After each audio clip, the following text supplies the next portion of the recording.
Hello again and welcome.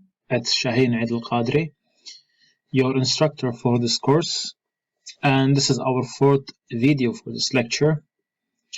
This video is going to be about Google Common specifiers that are most commonly used and most commonly known, the famous ones. I'll be doing similar to the previous outline, showing you the definitions, and then I'll try to show you how do you do it practically on Google. So let's make a quick recap of what we have done in the previous video. In the previous video, we have seen the logical operators of Google, which were the AND, OR, and NOT specifiers. And we've seen that how are they used and how do we use them. So in today's video, we are going to, I don't know why this doesn't work. From the first one, yes.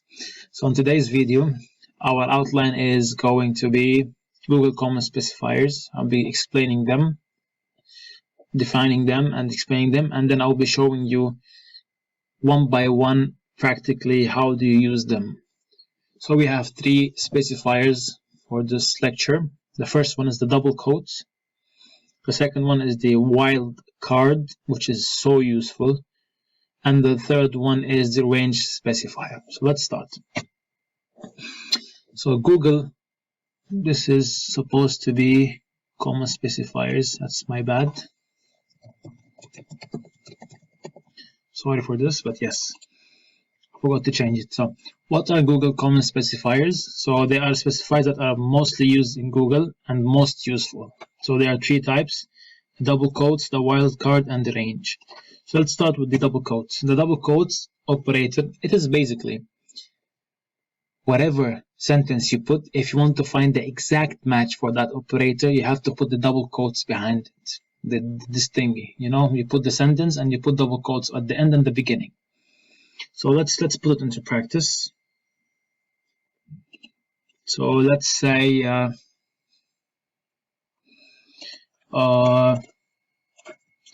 double quotes, your habits are a reflection of you. Put double quotes at the beginning and at the end. Research. So it finds the exact match for this. If you can see, there is about 22,000 results, which is something really small, but it gives you pictures and search results with the exact same sentence whenever you put the two quotes at the beginning and at the end. So let's try another example. For life, I like this one. Life is a reflection of your mind. It's one of my favorite quotes. So as you guys can see, in the search results, you can find them here. So this double quote is really important and really useful. If you put double quotes, for instance, let's try this one. So this is something you will learn at the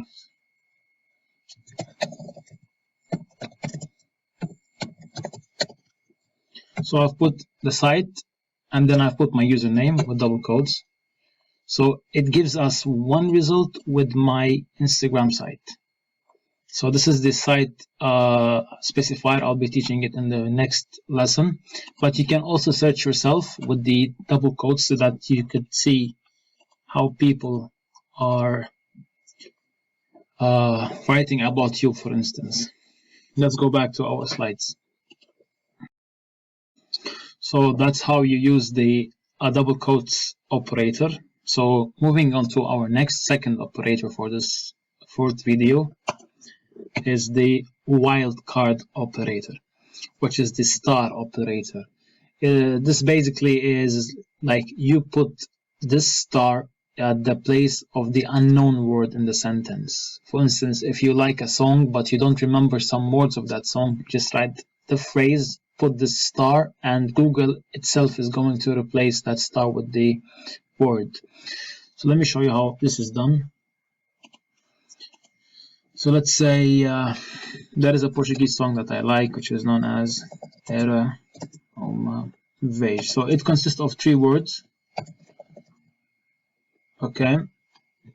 So the middle word, I don't remember it, let's say. So I put it on Google with this star one.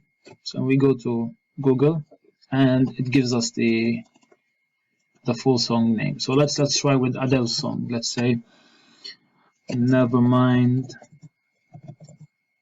I'll find, yeah, this song. Let's say we don't remember the, I'll find someone like you. So we don't know 3 words in this song, and we're going to press enter, and Google is giving us the song itself. So this is how it's done.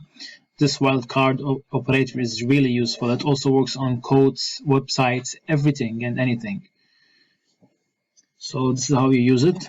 This is how our second operator for this video is used. So moving on to the last one, which is the range operator. This one works only with numbers, but people use it a lot. So basically, if you want to find numbers between 1 and 10, you just write 1, double dots, and then 10. So it shows you on Google a picture of 1 to 10, or 1 to 100, 1 to 1000. So it's like a range instead of writing 1, 2, 3 to 100, or writing from 1 to 100. It shows that you're a bit professional. So let me show you how. So let's say 1, 10. So when you search it, you find pictures of 1 to 10 and 1 to 100. This is like a range one. It's not really useful for us, but just keep it in your brain, and it is one of the most commonly used. So let's go 1 to, let's see if there is, yeah, it shows you some results. I don't know what does it have to do with maps, but yeah, it shows you some results with 1000 and stuff. So yep, this is our last operator for this lecture. I hope you benefited from it. So let me recap what you've done up to now. So for this lecture, we spoke about the 3 common operators that are used by people on Google, which were the double quotes operator and the wildcard operator, which is known as a joker, like the one you play when you play cards. It goes with the deck, and the range operator. So in the next video, I'll be showing you some more operators and some more shortcut operators that's going to be so beneficial. So I'll see you in the 5th video. Bye bye.